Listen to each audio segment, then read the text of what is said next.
NDA के राज्यसभा सांसद उपेंद्र कुशवाहा आज पटना के फुलवारीशरीफ स्थित इमारत सरिया पहुंचे और वक्फ बोर्ड संशोधन बिल पर बड़ी बात कह दी। नमस्कार, दर्श न्यूज में आपका स्वागत है। मैं हूं अनुराग।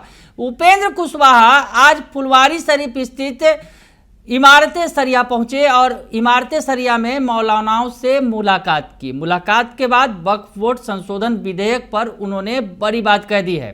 साथ ही साथ इस मौके पर उन्होंने तेजस्वी यादव को भी खरी खरी सुना दी। क्या कुछ कह रहे हैं उपेंद्र कुशवाहा, पूरा बयान सुनिए उनका। आता रहता हूँ, पुराना संबंध है इमारत सरिया से। अभी जो एक वक्फ बोर्ड से रिलेटेड कानून प्रोसेस में है, जेपीसी को ये भेजा गया है उस बिल को, उसी के संदर्भ में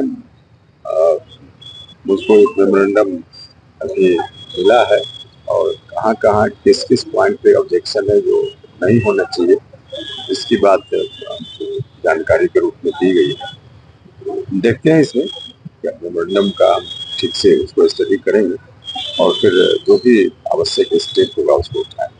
कल एक बैठक भी पटना में रखी गई है जहां पूरे बिहार के मुसलमानों को बुलाया गया है, साथ में हमारा सजा उसकी अगुवाई करेंगे।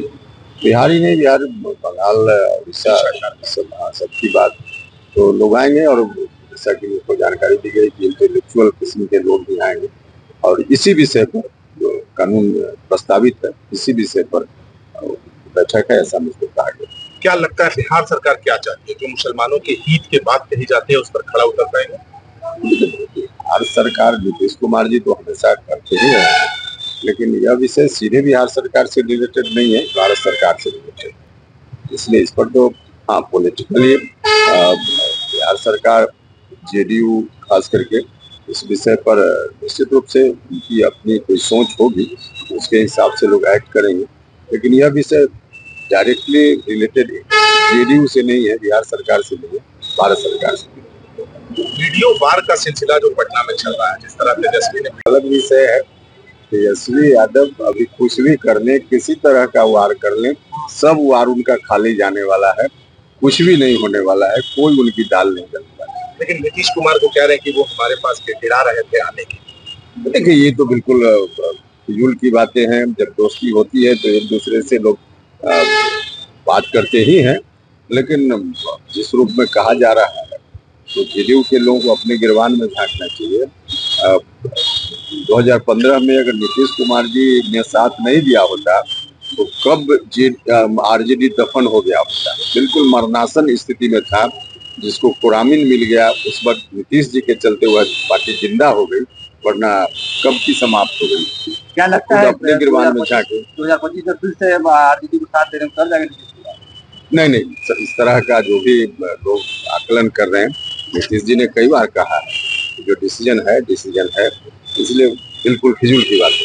भारत में मुसलमानों की बात हो रही है, राहुल गांधी विदेश यात्रा पर है, वक्फ बोर्ड का इतना बड़ा मुद्दा उठा हुआ है, कहते हैं कि हम अल्पसंख्यक के नेता हैं।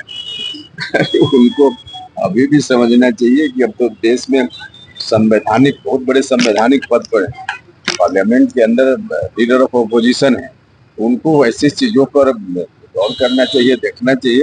लेकिन अब है उनका जो स्टाइल है, उस स्टाइल में काम कर रहे हैं और इसलिए उस स्टाइल को जब देश की जनता ही नहीं पसंद कर रही तो क्या होना। केजरीवाल दिल्ली में बाहर आ गया है, प्रभाव पड़ेगा क्या?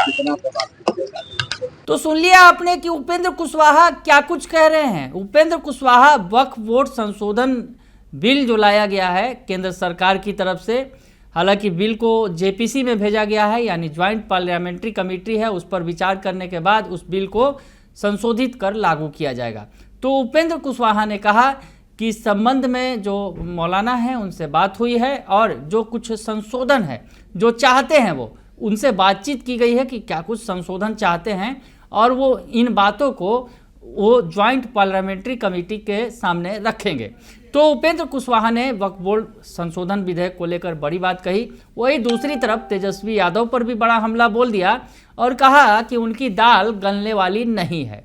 वो तो गलती से सीएम नीतीश कुमार उधर चले गए थे, यानी महागठबंधन के साथ चले गए थे, तो वैसी स्थिति में उन्हें कुरामिन मिल गया, यानी डोज मिल गया और उस वजह से जो है पार्टी जो आरजेडी खत्म हो रही थी वो जिंदा हो गई। तो कहीं ना कहीं उपेंद्र कुशवाहा ने कह दिया, इशारों में ही सही, नीतीश कुमार ही इसके जिम्मेवार हैं अगर आरजेडी आज खड़ी है तो। हालांकि नीतीश कुमार के जाने की वजह बता रहे हैं कि नीतीश कुमार गए थे 2015 में, तो इस वजह से आरजेडी जो बिल्कुल डेड हो रही थी अचानक से जिंदा हो गई। तो ऐसे में उपेंद्र कुशवाहा ने बड़ा हमला बोल दिया आरजेडी पर। बने रहिए दर्श न्यूज के साथ, तमाम खबरों से आपको अपडेट रखेंगे। फिलहाल के लिए इतना ही, धन्यवाद।